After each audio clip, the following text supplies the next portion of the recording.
हे ईश्वर, सुषिम सम्राट के निर्णय को परिवर्तित करने में सफल हो जाए, नहीं तो मुझे ही कुछ करना होगा।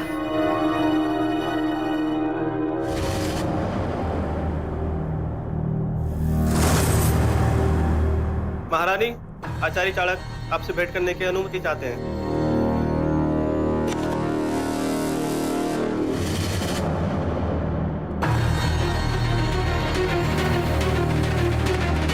मैं कहीं असमय तो नहीं आया हूं ना देवी?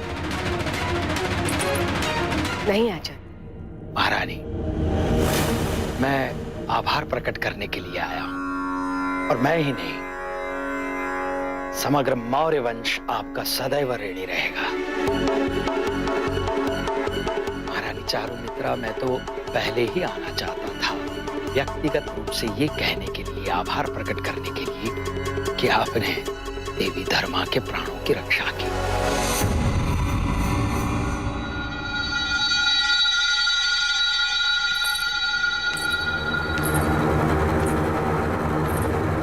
इसमें इतना आभार प्रकट करने की क्या बात थी आचार्य? मैंने वही किया जो कोई भी स्त्री करती। कोई भी स्त्री? आप कोई भी स्त्री कैसे हो सकती हैं देवी? आप तो मौर्य वंश की महारानी हैं, विशेष स्त्री हैं, और प्रथम महारानी होने के नाते राजमाता बनने का सौभाग्य प्रथम आप ही को प्राप्त होना चाहिए। किंतु राजमाता बनने की इस स्पर्धा में आपकी प्रथम स्पर्धक हैं महारानी नूर। ये तो जग विख्यात है। और दूसरी भी स्पर्धक है देवी धर्मा। देवी धर्मा तो अशोक की माता है। विचार कीजिए देवी, यदि मगध का सम्राट अशोक बनेगा तो मगध की राजमाता देवी धर्मा ही बनेगी। ये जानकर भी आपने देवी धर्मा की शुश्रूषा की, उनकी रक्षा की। ये सुनकर अचंभित हो गया मैं। आपसे क्या अपेक्षा करूं आचार्य? आपने तो ना कभी प्रेम किया है और ना ही विवाह। स्त्रियों को भला आप क्या समझेंगे? स्त्रियां भावुक होती है, अपने हृदय से सोचती है। हमें संवेदना और करुणा कब जागृत हो जाए हमें खुद को पता नहीं होता। सम्राट यहाँ नहीं थे, इसलिए उनकी अनुपस्थिति में रानी धर्मा का श्वास बिगड़ता जा रहा था। इसलिए मुझे लगा कि मुझे उनका ध्यान रखना चाहिए और मैंने ऐसा ही किया। इसमें इतना आश्चर्य होने की बात मुझे दिखाई नहीं देती आचार्य। संभव है देवी, स्त्रियों को समझने के लिए मैं असमर्थ हो सकता हूँ, ये संभव है। किंतु स्त्रियां भी तो मनुष्य ही होती हैं, और मनुष्य को समझने के लिए मैं समर्थ हूं, और ये भी समझता हूं बहुत ही योग्य रीति से कि काक कभी हंस नहीं बन सकता। तात्पर्य? तात्पर्य ये कि जिस स्त्री की मृत्यु से आप अपने गंतव्य स्थान पर अबाधित रूप से पहुंच सकती हैं, उस स्त्री की आपने रक्षा की, आपने उसकी शुश्रूषा की। ये आपको अस्वाभाविक नहीं लग रहा है देवी? आप मुझ पर किसी प्रकार का आरोप तो नहीं लगा रहे ना आचार्य? मैं तो केवल मानवता का एक और पक्ष समझने का प्रयास कर रहा हूं। महारानी चारुमित्रा, ये राजभवन है, और राजभवन में निस्वार्थता से किया हुआ कोई भी कार्य सुनकर किसी को भी आश्चर्य हो सकता है। मैं ये समझ नहीं पा रहा हूं कि देवी धर्मा से आपको क्या चाहिए, और यदि आप देवी धर्मा का विश्वास संपादित करना चाहती हैं और यदि आपका उत्तर हाँ है तो क्यों विश्वास संपादित करना चाहती हैं आप? देवी धर्मा का विश्वास संपादित करके आपको क्या लाभ हो सकता है? ठीक है, यदि आप नहीं बताना चाहती तो मैं स्वयं ज्ञात कर लूंगा कि सम्राट की अनुपस्थिति में आपने यहां क्या क्या किया था। देवी, यदि आप मुझे स्वयं बताएंगी तो मैं इतना सुनिश्चित करूंगा कि आपको किसी भी प्रकार का कोई भी दंड प्राप्त ना हो। आज रात्रि तक का समय देता हूं और यदि आप नहीं बताएंगी तो मेरे हठ से और मेरे दृढ़ संकल्प से आप भली भांति परिचित हैं देवी। सम्राट की अनुपस्थिति में आपने क्या क्या योजनाएं बनाई थी वो मैं ज्ञात करके सम्राट के समक्ष उपस्थित कर दूंगा। अब आपको इसके लिए और उसका मूल्य क्या चुकाना पड़ेगा ये बताने की आवश्यकता नहीं है मुझे।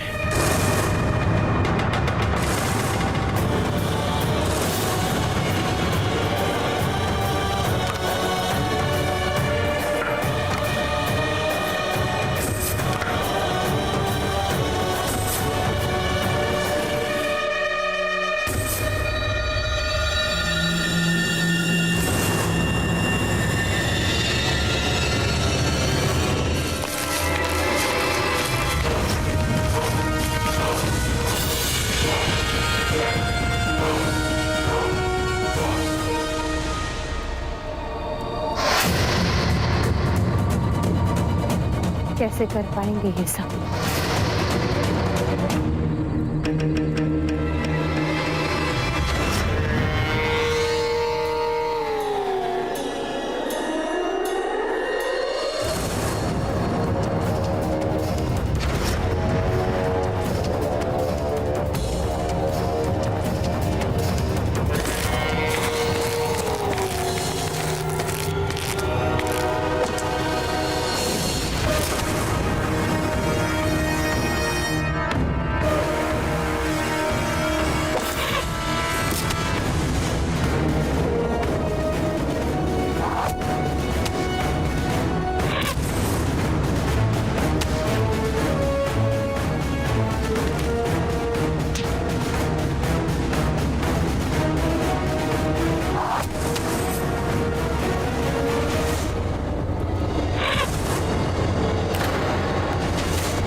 आप मुझे यहाँ क्यों लाए पिताजी? ये वो स्थान है जहाँ तलवारों का निर्माण होता है। किंतु इनका परीक्षण अभी शेष। कैसा परीक्षण पिताजी?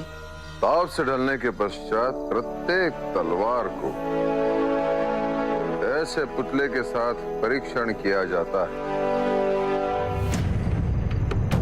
उसी के पश्चात यह सुनिश्चित हो जाता है कि यह तलवार मनुष्यों को घात करने के लिए योग्य है क्या नहीं।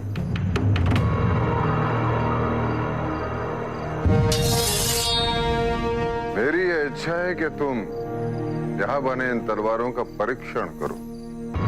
यह तुम्हारा शत्रु है, तुम्हें इस पर प्रहार करना है। इस पुतले पर ऐसा प्रहार करो जैसे युद्ध में।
मैं जाकर मुख्य द्वार खोलता हूं।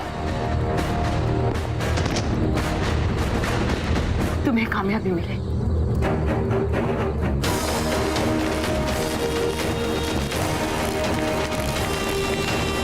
अशोक,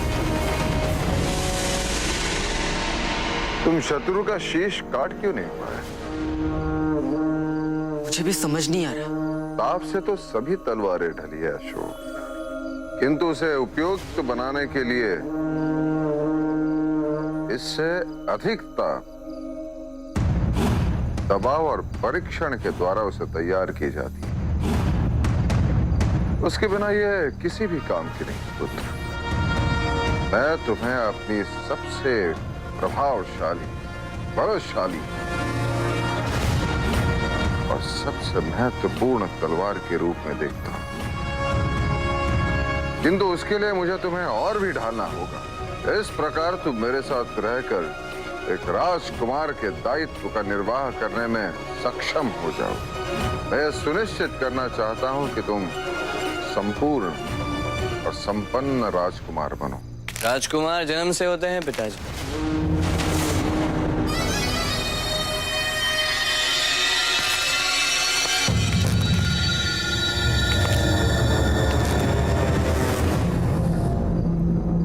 मैं इस बात से अज्ञात नहीं हूं कि आप दोनों के बीच मुझे बात करने का कोई अधिकार नहीं, पर मैं आपका ज्येष्ठ पुत्र हूं। मगध का प्रभारी राजा था, और महत्वपूर्ण बात यह है कि अशोक को जानने में, उसे परखने में मुझे आपसे अधिक अवसर मिले हैं। और मैं आचार्य चाणक्य की इस बात से सहमत हूं, जो वो कहते हैं कि अशोक जो निर्णय लेता है वो निर्णय भावुकता के आधार पर लिए गए निर्णय होते हैं, पर आप अपनी सौम्यता से इसे अपनी समस्याओं का सामना करने के लिए प्रशिक्षित नहीं कर पाए। तुम कहना क्या चाह रहे? जब मैं छोटा था मुझे एक बात का बहुत बुरा लगता था। मेरी माँ मुझ में अपने ही भाई सियामक के प्रति स्पर्धा की भावना उत्पन्न करती थी।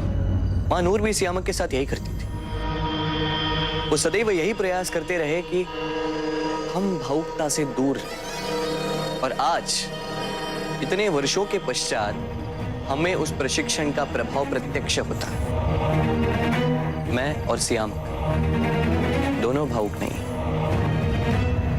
हम सोचते हैं बुद्धि से, हृदय से नहीं। और यदि इसी विषय में मैं अशोक को सम्मिलित करूं, तो अशोक पिछले 14 वर्ष से मां धर्मा के साथ राजभवन से दूर रहा। मां धर्मा भावुक, उपचार करना उनका भाव है, प्रहार करना। वो औषधि लगाना जानती है, प्राणों की रक्षा करना जानती है, पर किस प्रकार आक्रमण करके किस प्रकार हम शत्रु को या किसी और को पराजित कर सकते हैं, यह उनका स्वभाव ही नहीं। ना ही विजयी बने रहने के लिए प्रयासरत रहना उनका स्वभाव। और मेरे दृष्टिकोण से वही प्रवृत्ति मुझे अशोक में दिखती है। तुम कहना क्या चाहते? मैं तो बस ये कहना चाहता हूं पिताजी महाराज कि अशोक को मां धर्मा से कुछ दिनों के लिए अलग रखा जाए, उनसे दूर रखा जाए, उनके प्रभाव से दूर रखा जाए। मैं माँ को अकेला नहीं छोड़ूंगा। अशोक, मैंने कहा कुछ दिनों के लिए, सदा के लिए नहीं। और वैसे तुम कब बड़े हो गए अशोक? एक बात तुम्हें बता दूं कि एक न एक दिन हम सब जानता हूं आप क्या करने का प्रयास कर रहे हैं, परंतु मैं आपको सफल नहीं होने दूंगा। यही समझाना चाहता था मैं आपको। अशोक के सामने उसकी मां का नाम लिया नहीं कि इतना भावुक हो गया। तर वितर कुछ समझ नहीं आ रहा है इसे। और एक राजकुमार के लिए अपनी मां के आंचल में इस प्रकार बंधे रहे, मेरे विचार से तो उचित नहीं। माँ से इस प्रकार जुड़े रहने में दुर्बलता कहाँ है पिताजी? मेरे जीवन के 14 वर्ष माँ से ही मेरा संसार था। आप तो भली भांति समझते हैं ना पिताजी, यदि मैं माँ के बिना नहीं जी सकता तो नहीं जी सकता। यदि मैं माँ के बिना नहीं रह सकता तो नहीं रह सकता। मेरे लिए राजकुमार बनने से कई अधिक महत्वपूर्ण है एक पुत्र बनना। सम्राट सम्राट सम्राट, अविलंब अपने कक्ष के लिए प्रस्थान करें। राजभवन संकट में है। क्या हुआ? सेनापति आक्रामक का आदेश है कि आपकी सुरक्षा और राज परिवार की सुरक्षा निर्धारित की जाए। ऐसा क्या हुआ?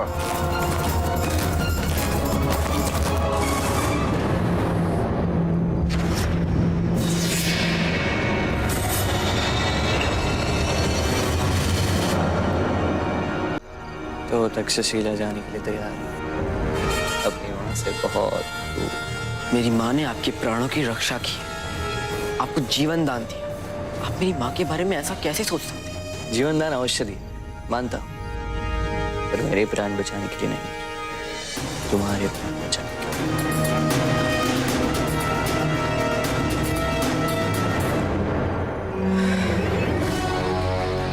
पता नहीं क्यों जब भी मैं आपको देखता हूँ तो मुझे विश्वास नहीं होता कि कोई इतना नीचे कैसे गिर सकता।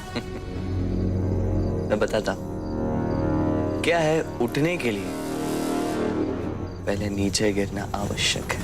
मुझे मेरी माँ से कोई अलग नहीं कर सकता, पिताजी भी नहीं।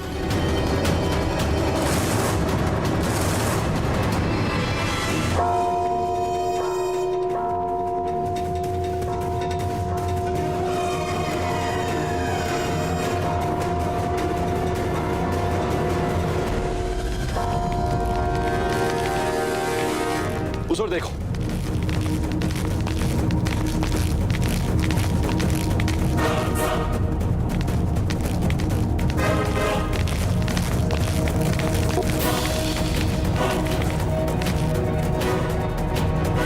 लगता है आक्रमण भवन के भीतर से हुआ है। बहुत बड़े संकट का संकेत है। आचार्य, किंतु इतना बड़ा आक्रमण और हमारे गुप्तचरों को इसकी कोई भी सूचना नहीं। आचार्य, सारे लोग मारे गए। निश्चित रूप से किसी भेदी का ही कार्य है।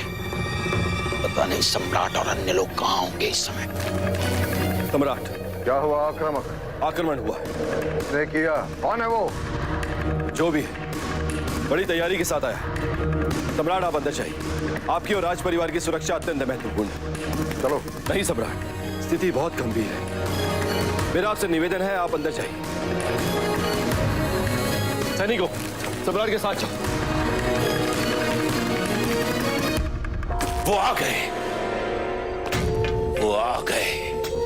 अब बाजी हमारी होगी। मगध के सिंहासन पर अब खुरासानी खून राज करेगा।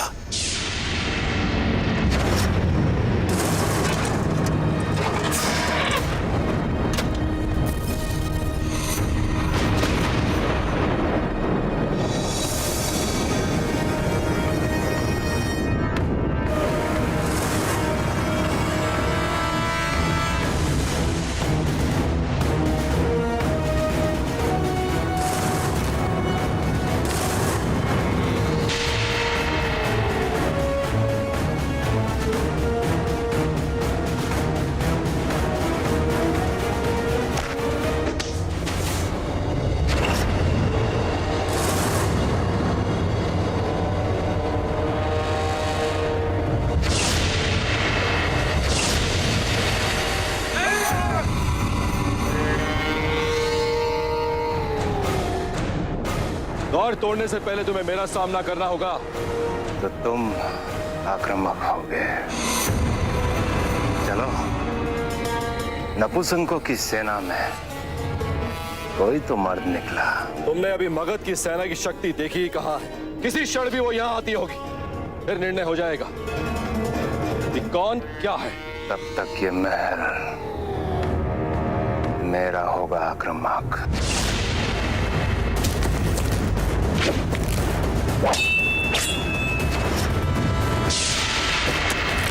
सब यही रहना, कोई बाहर नहीं आएगा। सम्राट सेनापति आक्रामक और शत्रुओं के नायक के बीच युद्ध हो रहा है। कौन हो सकता है?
एक भी मौर्य यहाँ से भाग ना पाए, और वो चाणक्य, उसे मेरे सामने जिंदा लेकर आओ।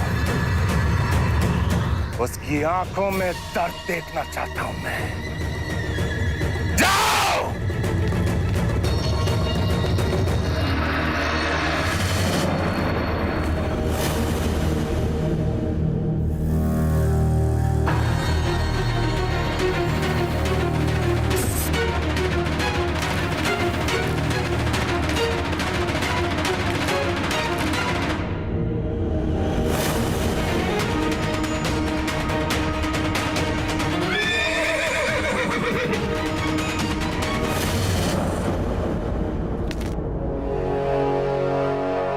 देख लेना कि तू एक दिन मेरे वश में होगा। ये सम्राट वनराज का प्रण है। कुलभूषण,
आचार्य।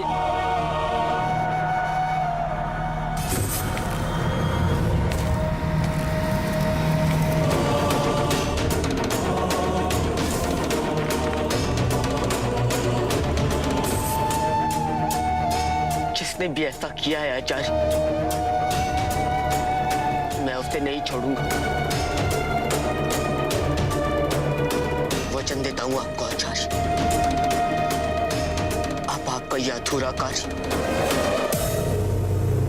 आपका ये शिष्य पूरा करेगा। देवनाम प्रिय देवों का प्रिय, देवनाम प्रिय देवों सा प्रिय वो कहलाए।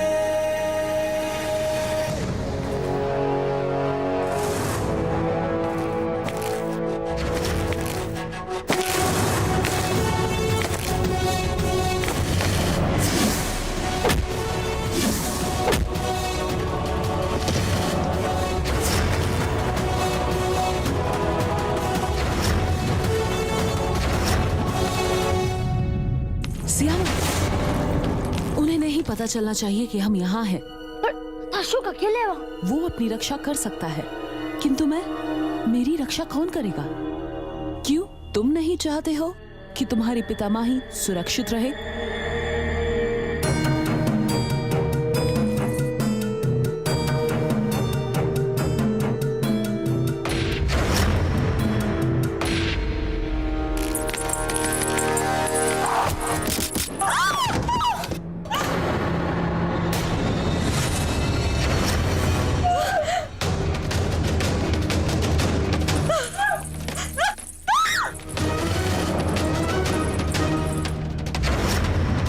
देखो, मैं महारानी, इस दुस्साहस का दंड जानते हो तुम लोग?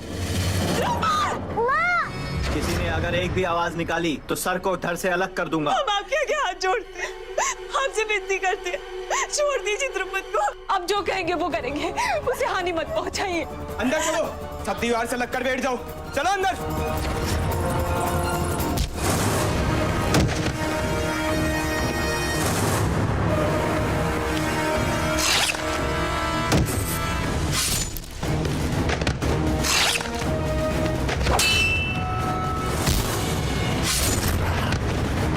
बिंदुसार! बिंदुसार!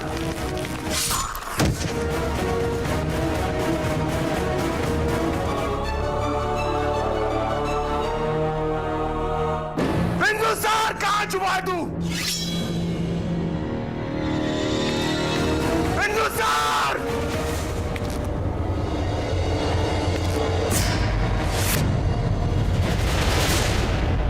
अब तुम कौन हो? तुम्हारी मृत्यु।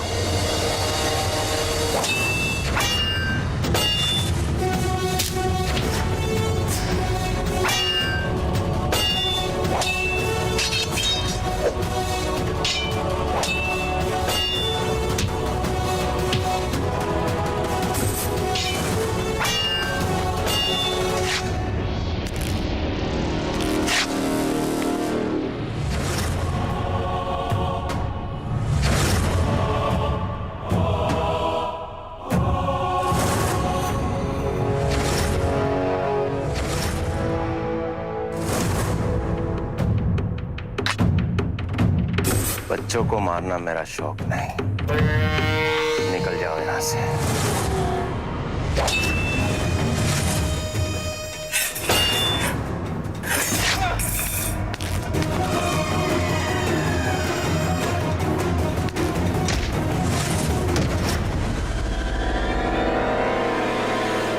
मगध को असुरक्षित छोड़कर मैं सुरक्षित नहीं रहना चाहता। पर सेनापति जी का आदेश है कि आपको यहीं रखा जाए। सम्राट और रानियों को सुरक्षित स्थान पर पहुंचा दिया गया है। अशोक कहाँ है? अशोक कहाँ है? उन्हें और राजकुमार सुसीन को किसी ने भी नहीं देखा है। मुझे अशोक को ढूंढना होगा, उसकी सुरक्षितता सुनिश्चित करनी होगी। क्षमा कीजिए आचार्य, मुझे अपने दायित्व का पालन करना होगा। और मुझे अपने दायित्व का। क्षमा कीजिए आचार्य, मेरे पास इसके अतिरिक्त और कोई विकल्प नहीं था। चलिए।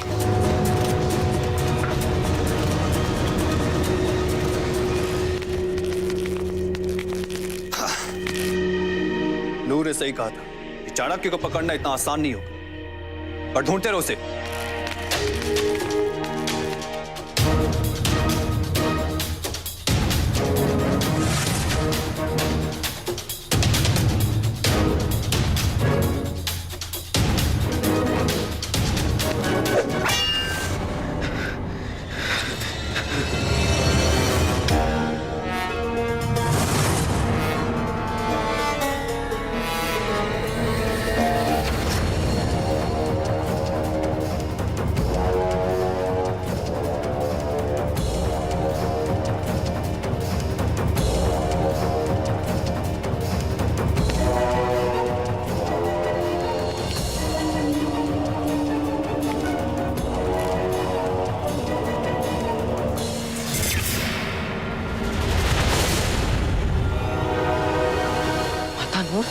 हम तुम्हारी मां नहीं हैं।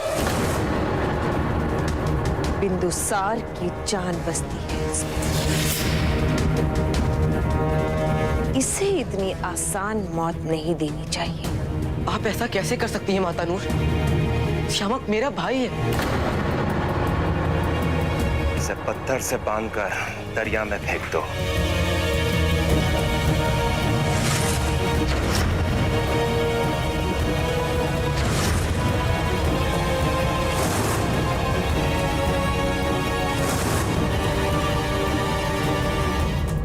क्योंकि मैं चाहता हूं कि तुम सत्य बताओ, इस षड्यंत्र में साक्षी बनकर। मैं ही था ये घर की आग जो सबकी हत्या करना चाहता था। यदि कोई राजद्रोही है, यदि कोई आपका शत्रु है, तो वो है मीर खुरासन। सब खत्म कर दो, सब कुछ।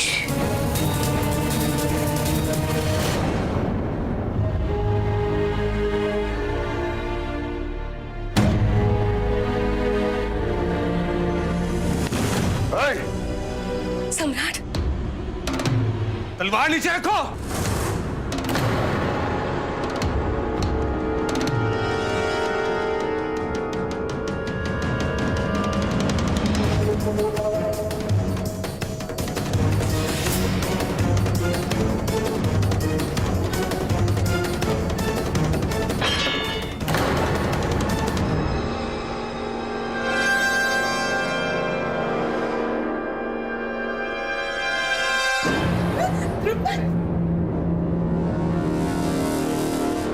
ऐसा योद्धा है जो स्त्रियों को और बच्चों को अपनी ढाल बना रहा है।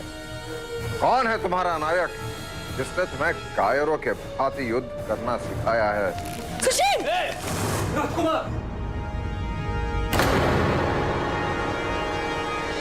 चलो सब।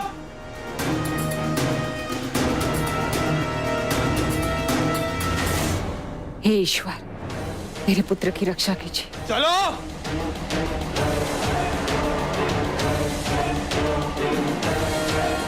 चलो।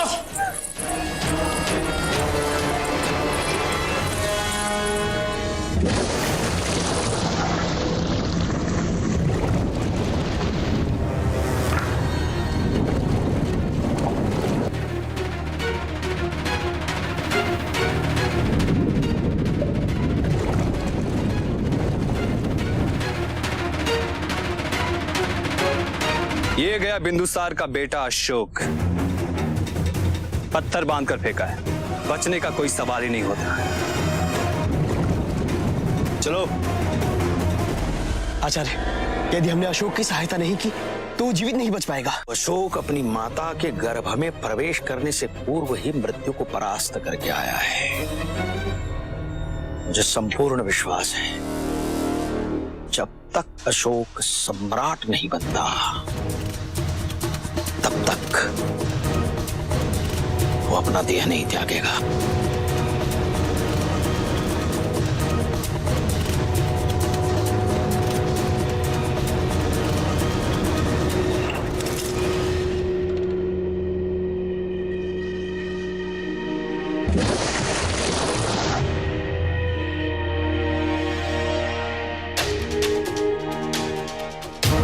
अरे वो भागने की कोशिश कर रहा है, पकड़ो उसे। इस समय यदि हमें राजभवन में प्रवेश करना है तो हमारे पास केवल एक ही विकल्प है, शत्रु द्वारा पकड़ा जाना।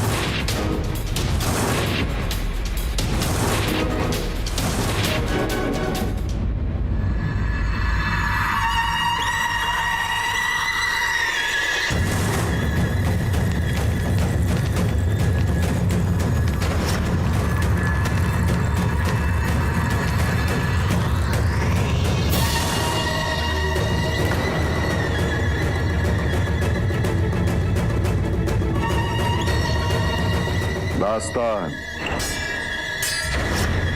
ये दास्तान है खुरासानियों का सबसे वफादार, सबसे काबिल और सबसे खूंखार योद्धा, और यह है नूर।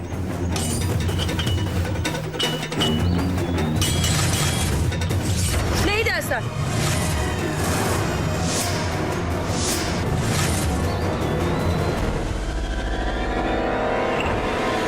जो तब न कर सके अब करने आए हो। उस दिन तुम्हारी जान बचाने जो बीच में आया था, आज वो मेरे पीछे है।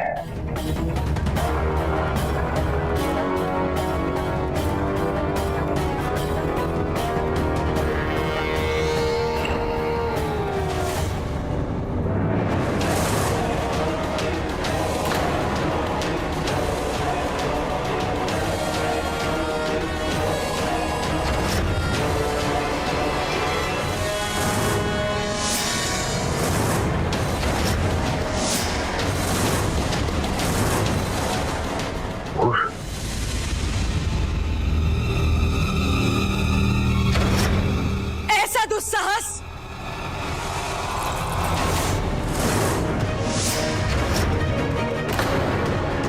नूर, ये सब करने की क्या आवश्यकता थी?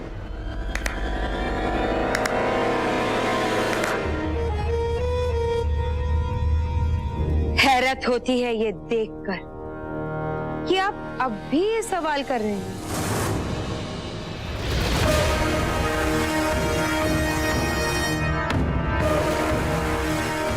आपने विवाह तो हमसे किया,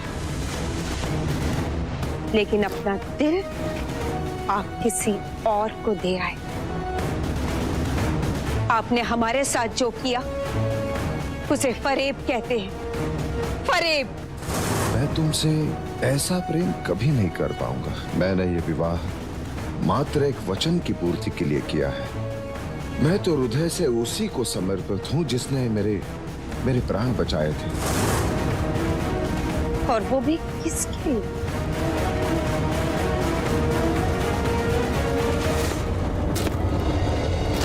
इस औरत के लिए जो हमारी दासी बनने लायक भी नहीं थी। बिंदु सर, सब जानते हैं कि तुम अशोक को बहुत मानते हो। तुमने अशोक पर इस धर्मा के लिए हमारे बाबा को मारना चाहा। उस इंसान को जिसने तुम्हें अपनी पूरी सेना दी, तुम्हारी जान बचाने के लिए अपनी बेटे की जान दे दी, और बदले में तुमने उन्हें क्या? ऐसा नरसंहार क्यों? ये विक्षिप्तता क्यों? यदि प्रतिशोध मुझसे लेना था तो अगर तुमसे प्रतिशोध लेना होता तो कब का तुम्हें जान से मार दिया होता बिंदुसार। लेकिन हमने जो कुछ भी किया तो सिर्फ हमारे बेटे श्यामक को इस सिंहासन पर बैठाने का। और आपको लगता है कि मगध की प्रजा एक राजद्रोही के पुत्र को अपने सम्राट के रूप में स्वीकार कर लेगी? महामात्य खलाटक, यहाँ मौजूद लोगों के अलावा ये कोई नहीं जानता कि मगध पर हमला हमने किया। यहाँ तक कि हमारा बेटा श्यामक भी ये बात नहीं जानता। और प्रजा, ये प्रजा तो मूर्खों से भरी हुई। आप सबको खत्म करने के बाद हम बिंदुसार की विधवा बनकर पूरी प्रजा के सामने जाएंगे, रोएंगे, गिड़गिड़ाएंगे और ये मूर्ख प्रजा हमारे आंसू देखकर पिघल जाए, क्योंकि ये प्रजा वही देखती है जो इसे दिखाया जाता है। और फिर हम उनसे रोते हुए कहेंगे कि हम और हमारा बेटा श्यामक भी मर जाते, लेकिन एक नेक इंसान ने हम दोनों की जान बचाई, और वो नेक इंसान है दास्तान।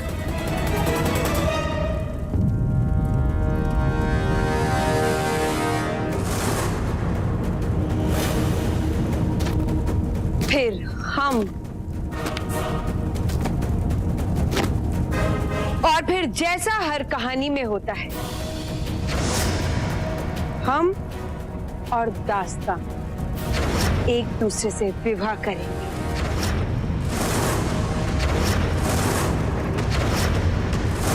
हमारा बेटा श्यामक इस सिंहासन पर बैठेगा, सम्राट बनेगा, और फिर हम दोनों की प्रेम कहानी अमर हो जाएगी। किंतु रानी नूर, हमारी द्रुपद ने आपका क्या बिगाड़ा? वो तो अभी बहुत छोटा है। लेकिन वो कभी तो बड़ा होगा ना रानी शुभ्रसी। और फिर बड़ा होने के बाद कहीं उसके मन में प्रतिशोध की अग्नि ज्वलित हो गई तो? रानी नूर कभी पक्षपात नहीं करती। जब हमने अशोक को मार दिया तो फिर इसे क्यों छोड़ दी? अशोक नहीं मर सकता, अशोक को कुछ नहीं हो सकता। आप झूठ बोल रही है ना, अशोक को कुछ नहीं हो सकता, वो जीवित है ना? मैंने खुद मरवाया उसे। आप झूठ बोल रहे हो, ऐसा नहीं हो सकता। अशोक को कुछ नहीं हो सकता, जब तक उसकी माँ जीवित है तो कुछ नहीं होगा। ये एक माँ का विश्वास है, आपने अभी तक एक माँ के विश्वास को नहीं देखा है। अशोक जीवित है, अशोक जीवित है, वो जीवित है, तो कुछ नहीं हुआ है।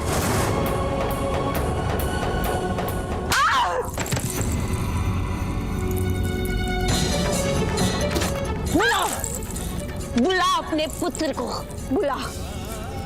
तेरी आवाज में अगर इतनी शक्ति है कि वो एक मुर्दा को जिंदा कर दे, तो बुला अपने बेटे को। फिर मरने से पहले हम तेरा ये भ्रम तोड़ देना चाहते हैं। लगा आवाज।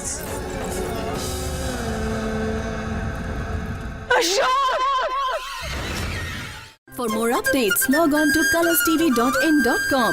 Like us on facebook.com/colorstv. Follow us on twitter.com/colorstv. For more updates, log on to colorstv.in.com. Like us on facebook.com/colorstv. Follow us on twitter.com/colorstv. For more updates, log on to colorstv.in.com. Like us on facebook.com/colorstv. Follow us on twitter.com/colorstv.